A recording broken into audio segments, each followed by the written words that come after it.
ज़िक्र कंदासीं। सदर Arif Alvi army chief general Qamar Javed Bajwa सां टेलीफोन ते राब्तो करे बलोचिस्तान में हेलीकॉप्टर हादसे में शहीद थींदड़ फौजी ऑफिसरनि ऐं जवाननि जे शहादत ते ॾुख जो इज़हार कयो। सदर हाउस तरफ़ां जारी कयल बयान में चयो वियो आहे त आर्मी चीफ सदर खे ॿुधायो त इमदादी सरगर्मियुनि दौरान ख़राब मौसम सबबि हाद निगाह घटिजी वञे थी, जंहिं सबबि हेलीकॉप्टर किरी तबाह थियो।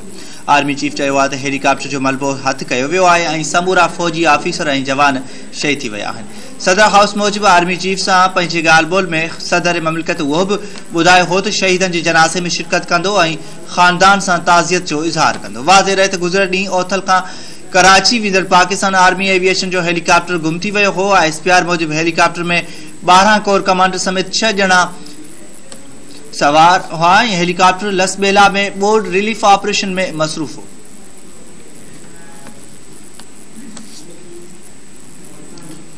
बुलेटिन के अॻिते वधाईंदे ज़िक्र कंदासीं। अॻूणे सदर आसिफ अली ज़रदारी, परॾेही वज़ीर ऐं पीपल्स पार्टी जे चेयरमैन बिलावल भुट्टो ज़रदारी हेलीकॉप्टर हादसे में शहीद थी वियल आर्मी जे 6 ऑफिसरनि जी शहादत ते ॾुख जो इज़हार कयो आहे। पंहिंजे जारी कयल बयान में अॻूणे सदर आसिफ अली ज़रदारी ऐं परॾेही वज़ीर बिलावल भुट्टो ज़रदारी हेलीकॉप्टर हादसे ते ॾुख ऐं शहीदनि जे वारसनि सां ताज़ियत जो इज़हार कयो आहे। परॾेही वज़ीर बिलावल भुट्टो ज़रदारी चयो आहे त पाक फ़ौज ऑफिसरनि ऐं जवाननि फ़र्ज़ निभाईंदा शहादत माणी आहे। हेलीकॉप्टर हादसे जी ख़बर ॿुधी खेसि ॾुख ऐं सदमो पहुतो आहे।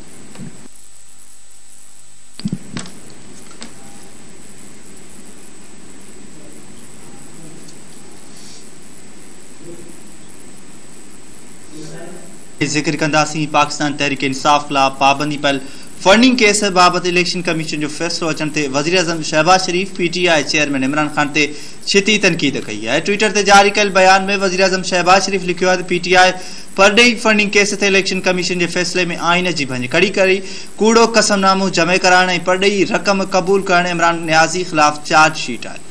शहबाज शरीफ पंहिंजे ट्वीट में चयो आहे त हिकु भेरो ॿीहर साबित थियो त इमरान नियाज़ी हिकु सर्टिफाइड कूड़ो आहे। क़ौम खे परॾेहियुनि खां फंड वठंदड़ शख़्स जी सियासत जे लिकियल रुखनि ते गौर करणु घुरिजे। वाज़े रहे त इलेक्शन कमीशन पाकिस्तान तहरीक इंसाफ जे पाबंदी मढ़ियल फॉरेन फंडिंग केस जो फ़ैसिलो ॿुधाईंदे चयो आहे त PTI ते पाबंदी पयल फंडिंग साबित थी वई आहे।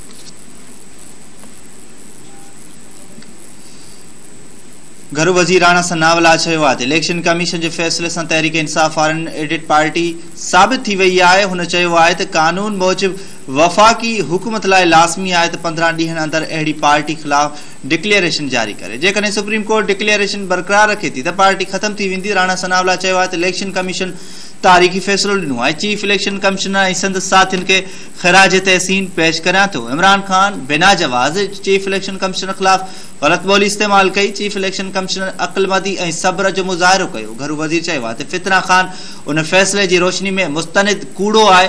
इमरान खान मुल्क में अमुन नथो चाहे।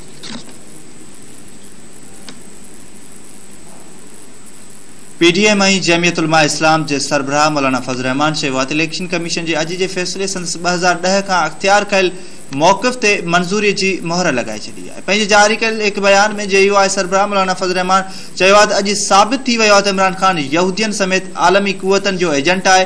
JUI सरबराह चयो आहे त इमरान खान ऐं संदसि पार्टी परॾेही ताक़तनि जी एजेंडा ते आहे। PTI परॾेही फंडिंग ते पाकिस्तान जे मफ़ादनि ख़िलाफ़ कमु करे रही आहे। मौलाना फज़ल रहमान चयो आहे त अॼु इलेक्शन कमीशन इमरान खान खे आलमी चोर, मनी लॉन्ड्रेड कंदड़, कूड़ो, बेईमान ऐं पाकिस्तान जे मफ़ादनि ख़िलाफ़ कमु कंदड़ साबित करे छॾियो आहे। हुकूमत खे फौरी तौर ते खेस्ता हयात नाहिल करार ॾेई संदसि पार्टी ते पाबंदी लॻाइणु घुरिजे।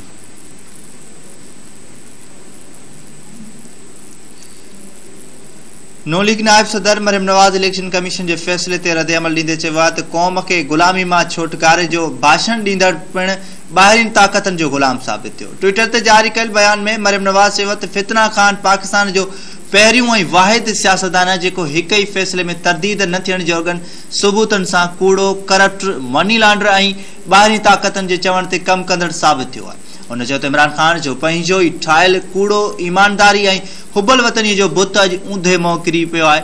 बेशक अल्लाह हक़ आहे।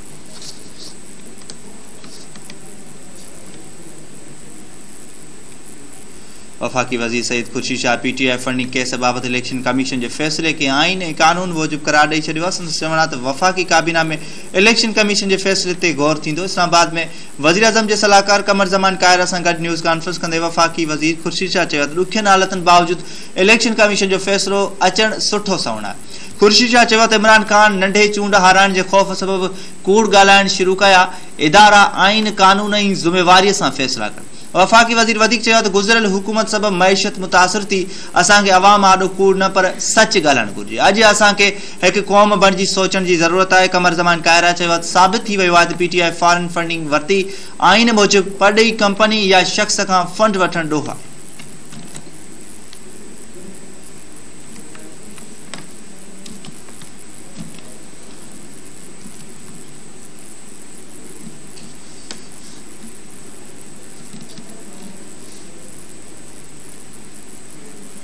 तहरीक इंसाफ इलेक्शन कमीशन के फैसले खिलाफ इस्लामाबाद हाई कोर्ट से राब्तो करण जो फैसलो किया है। PTI अगवान असद उमर चयो है तो 2 खां 3 ॾींहनि में इलेक्शन कमीशन के फैसले खिलाफ इस्लामाबाद हाई कोर्ट में दरख्वास्त दाख़िल कराईंदासीं। इस्लामाबाद हाई कोर्ट में 2 पिटीशन्स दाख़िल कयूं वेंदियूं आहिनि। हुन चयो त इस्लामाबाद हाई कोर्ट में दाख़िल दरख्वास्तनि में एक तौहीनी अदालत की दरख्वास्त हूंदी। तौहीनी अदालत की दरख्वास्त इलेक्शन कमीशन के सुप्रीम कोर्ट के फैसले की भञकड़ी ते हूंदी। ॿी दरख्वास्त इलेक्शन कमीशन के फैसले में कानूनी ग़लतियुनि खिलाफ हूंदी।